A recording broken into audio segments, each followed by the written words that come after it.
From obsolete tankettes to the legendary T-34, Soviet armor evolved through brutal combat and desperate innovation. When Germany invaded in 1941, the Red Army fielded thousands of light tanks alongside revolutionary new designs. Factory workers welded armor onto tractors. Engineers mass-produced simple, rugged vehicles that could be driven straight from the assembly line into battle. This is the complete arsenal of Soviet armored vehicles that helped crush the Wehrmacht and reach Berlin. Heavy tanks, KV-1. The Soviet heavy tank that shocked the Wehrmacht in 1941. Named after Defense Minister Kliment Voroshilov, its thick armor was virtually impervious to German anti-tank guns. Early battles saw single KV-1s holding off entire German columns, their shells simply bouncing off the heavy armor. The KV-1 weighed 45 tons and mounted a capable 76mm gun. Over 5,200 were built before production shifted to more advanced designs. Though mechanically unreliable and slow, the KV-1 bought crucial time during the desperate early war period. KV-1S, the streamlined answer to the original KV-1's mobility problems. Introduced in fall 1942, this variant sacrificed some armor protection for significantly better speed and handling. The lighter weight reduced mechanical breakdowns that plagued the standard KV-1. A new cast turret improved crew ergonomics while maintaining the 76mm gun. The KV-1S served as a transitional design, proving that Soviet engineers could learn and adapt. It remained competitive against German medium tanks while being easier to produce and maintain than its predecessor. KV-85, the crucial stopgap that bridged Soviet heavy tank development. When Tigers and Panthers appeared with superior firepower, the KV needed an upgrade fast. Engineers mounted the powerful new 85mm gun in a modified turret on the KV-1S chassis. Production remained limited, with only a few hundred built in late 1943. The KV-85 proved the 85mm gun's effectiveness, paving the way for the IS series. Though soon superseded, it kept Soviet heavy tanks competitive during a critical period when German armor threatened to dominate the battlefield. IS-1, the direct successor to the KV series and beginning of a legendary lineage. Named after Joseph Stalin, it featured superior sloped armor inspired by the T-34's success. The IS-1 initially mounted an 85mm gun, providing excellent anti-tank capability. Weight savings from the improved armor layout restored mobility lost in late KV designs. Only limited numbers entered service before the more powerful IS-2 replaced it in production. The IS-1 represented Soviet heavy tank design reaching maturity, combining protection, firepower, and reasonable mobility in a single package. IS-2, one of the most powerful tanks of World War II. Its massive 122mm gun could defeat any German vehicle and demolish fortified positions with devastating effect. The weapon fired two-piece ammunition, limiting the rate of fire but providing unmatched destructive power. Thick, well-sloped armor provided excellent protection against German 88mm guns. IS-2S led breakthrough operations during the final Soviet offensives, smashing through German defensive lines. Over 3,800 were built, serving well into the Cold War. The IS-2 became the symbol of Soviet heavy armor supremacy. IS-3, the advanced heavy tank that astounded Western observers at the war's end. Featuring revolutionary pike nose armor and a streamlined turret, it represented the cutting edge of tank design. The hull's extreme angles maximized protection, while the low profile reduced target size. Though entering service too late for significant combat, IS-3s rolled through Berlin in the 1945 Victory Parade. Western military attachés realized German tank development hadn't been the only innovation happening. The IS-3's design influenced tank development for decades, proving Soviet engineers matched or exceeded their counterparts anywhere. Medium tanks. T-28, the three-turreted medium tank that served throughout the early war. Built from 1933, it featured a main turret with a 76mm gun, plus two auxiliary machine gun turrets. Despite the unusual configuration, it proved reasonably effective in combat. About 500 were produced before the war, serving in the Winter War against Finland. Appliqué armor improved protection, but couldn't save most from German anti-tank guns in 1941. The T-28 taught Soviet industry crucial lessons about producing medium tanks that informed later designs.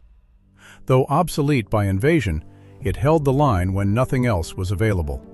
T-34, the tank that revolutionized armored warfare. When it appeared in 1940, the T-34's combination of sloped armor, powerful 76mm gun, wide tracks, and reliable diesel engine shocked German forces. Shells that destroyed other Soviet tanks simply bounced off the T-34's innovative angled plates. Christie suspension and low ground pressure gave exceptional cross-country mobility. Simple, rugged construction allowed mass production even when factories were evacuated beyond the Urals. The T-34 defined Soviet armor philosophy: adequate protection and firepower, excellent mobility, and overwhelming numbers. Over 84,000 were built, making it the most produced tank in history. T-34/85, the ultimate evolution of the legendary design. By 1943, heavier German tanks outgunned the original 76mm armed version. Soviet engineers enlarged the turret to accommodate an 85mm gun and added a third crew member. The new armament could penetrate Tiger and Panther armor at combat ranges while maintaining the T-34's mobility advantage. Improved commander's cupola and better crew layout enhanced battlefield effectiveness. Production reached massive scale, with over 25,000 built by war's end. The T-34/85 remained in frontline service for decades, proving the fundamental design's excellence. T-44, the advanced medium tank that arrived too late for major combat. Featuring a completely redesigned hull with transverse engine mounting, it was lower and more compact than the T-34. The streamlined design improved protection while reducing weight. Though mounting the same 85mm gun as the T-34/85, the T-44 represented the future of Soviet tank design. Limited production began in 1944, with only about 2,000 built before war's end. Most saw no combat, but the design directly influenced the legendary T-54. The T-44 proved Soviet engineers continued innovating even as victory approached. Light tanks. T-26, the Red Army's main infantry support tank in 1941. Based on a British Vickers design, over 10,000 served when Germany invaded. Armed with a 45mm gun and machine gun, it provided decent firepower for its time. Thin armor made it vulnerable to German anti-tank weapons, leading to catastrophic losses in the invasion's opening months.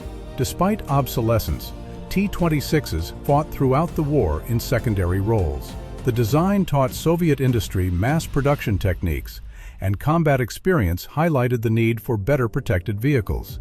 Thousands were lost, but their crews bought time for newer designs to reach the front.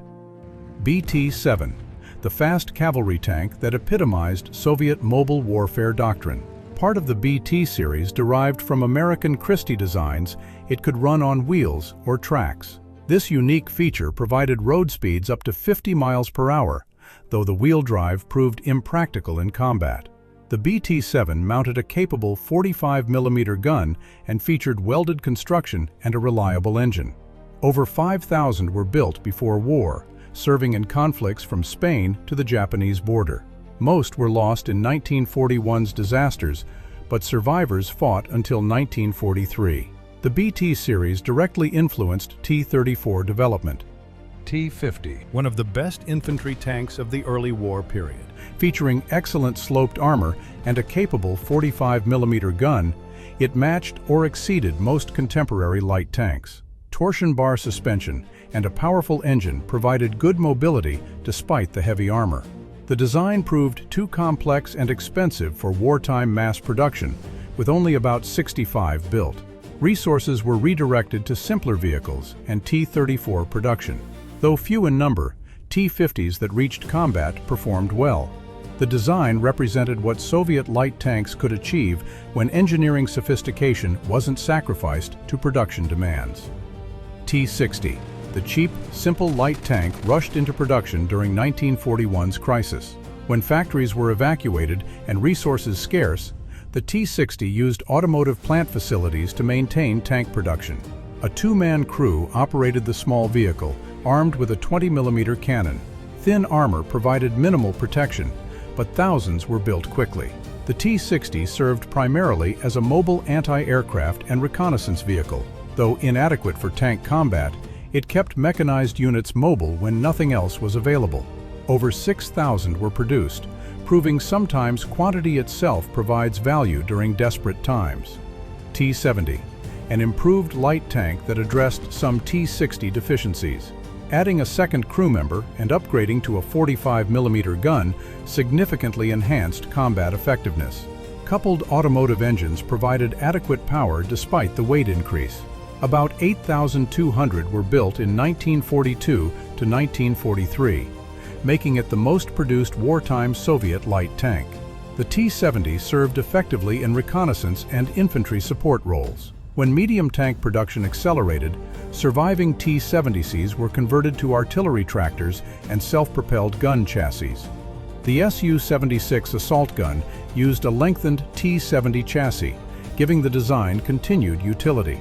T-80, the rare and sophisticated final development of the T-70 series. Featuring improved armor and a more powerful engine, it represented the peak of Soviet light tank development. Only about 80 were built before production was canceled in favor of concentrating resources on medium tanks and self-propelled guns. The few T-80s produced performed well, but the strategic decision to focus on fewer, more capable vehicle types proved correct.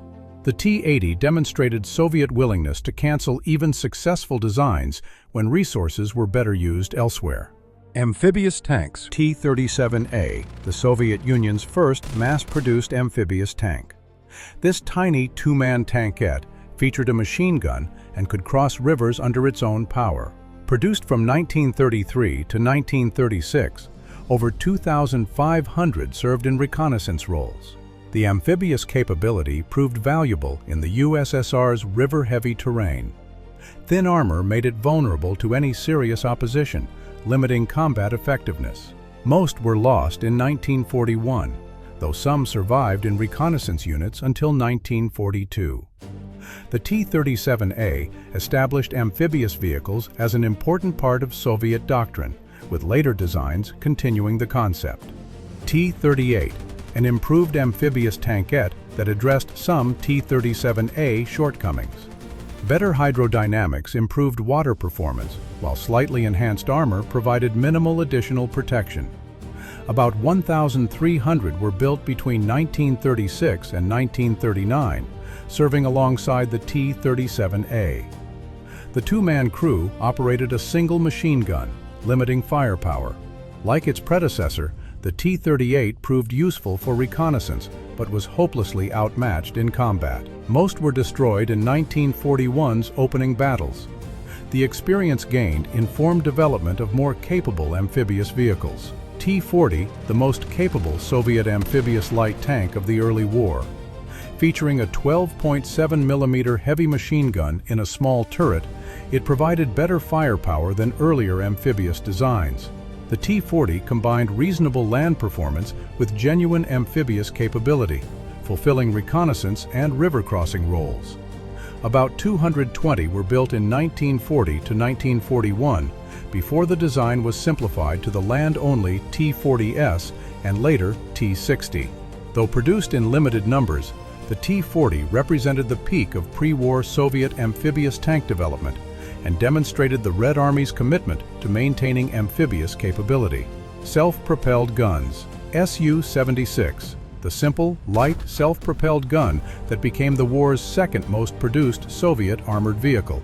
Based on a lengthened T-70 chassis, it mounted the excellent 76mm ZS-3 divisional gun in an open-topped fighting compartment.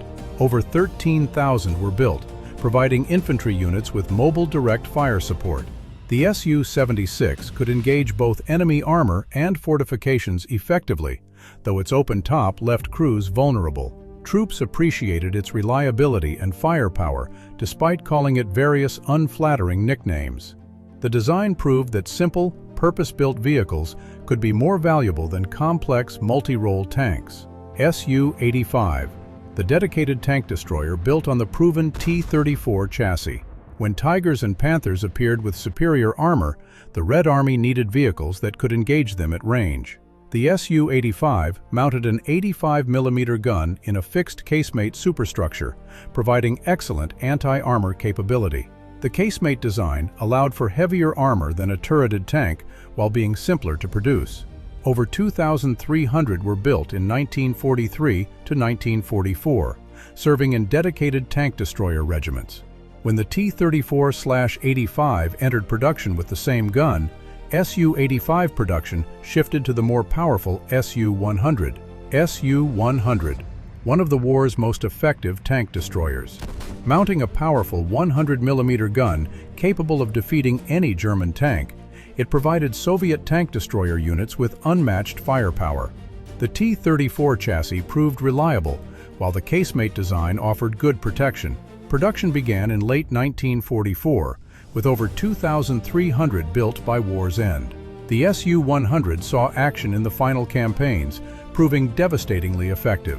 Its combination of firepower, protection, and mobility made it one of the war's best tank destroyers. Post-war production continued, with the design serving in multiple armies for decades. Su-122, the assault howitzer built to provide close fire support. Mounting a 122mm M30 howitzer on the T-34 chassis, it could demolish fortifications and engage enemy armor with massive high-explosive shells. The concussive force of the 122mm rounds was reportedly enough to blow the turret off a Tiger tank with a direct hit. Over 1,100 were built in 1942 to 1943, serving in assault gun regiments. When more capable tank destroyers became available, Su-122 production ended. The experience gained informed later heavy assault gun development, particularly the successful ISU series. Su-152, the beast killer that terrified German heavy tank crews. Mounting a massive 152mm howitzer on the KV-1S chassis, it was initially designed for destroying fortifications. Tests against captured Tigers proved the huge shells could destroy the heaviest German armor through sheer concussive force, earning the Zveroboy nickname.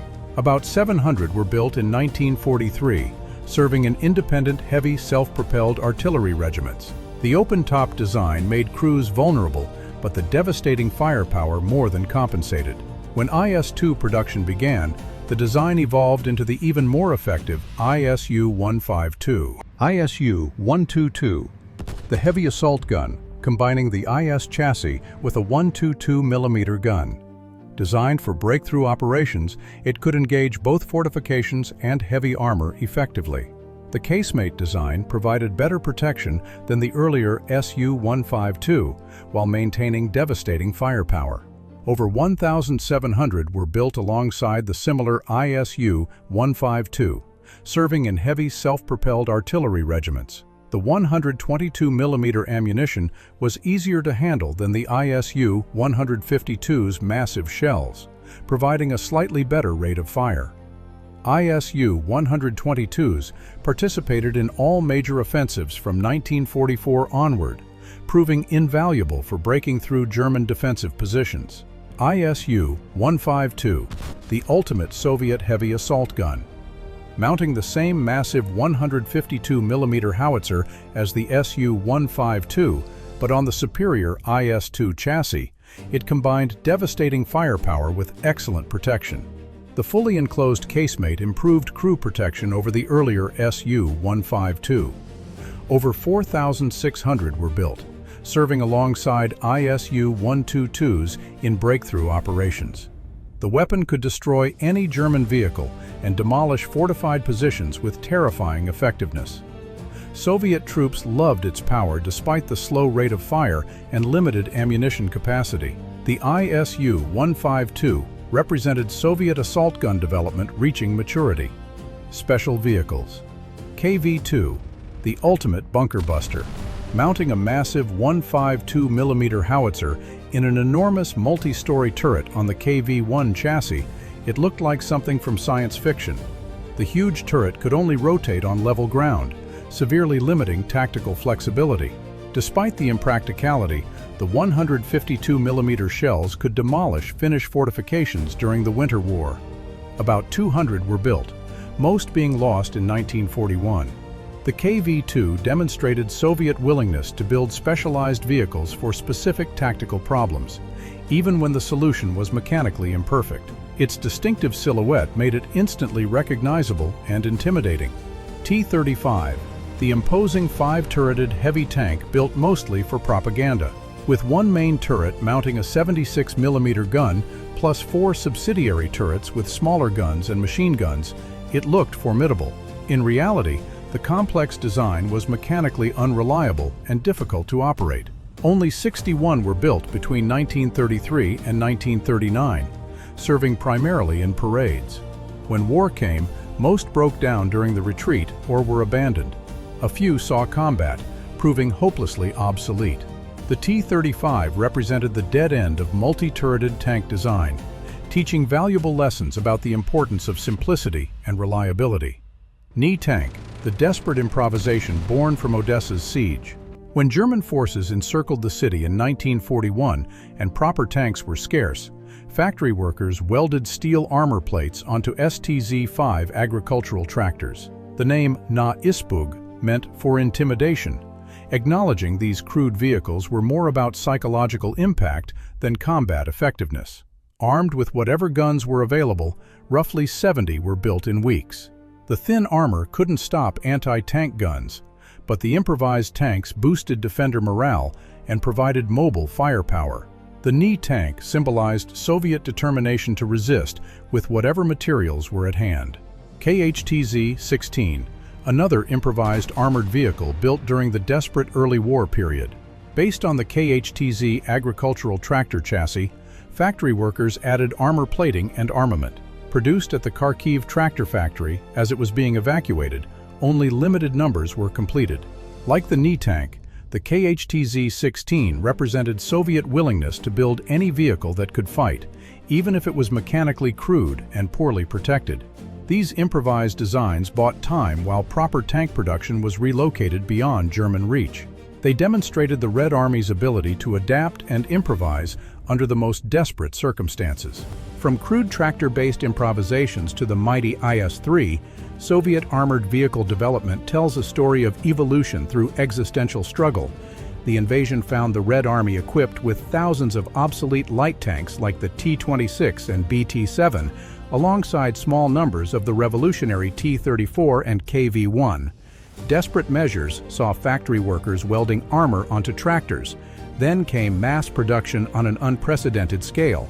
The T-34 became the war's most influential tank, combining adequate protection and firepower with overwhelming numbers. Heavy tanks evolved from the impressive but flawed KV-1 through the devastating IS-2. Self-propelled guns like the Su-76 and ISU-152 provided cost-effective firepower. Soviet vehicles prioritized simplicity, ruggedness, and mass production over comfort or sophistication. The approach worked. By 1945, Soviet armor had crushed the Wehrmacht and reached Berlin, proving that in industrial warfare, quantity married to adequate quality defeats technical sophistication.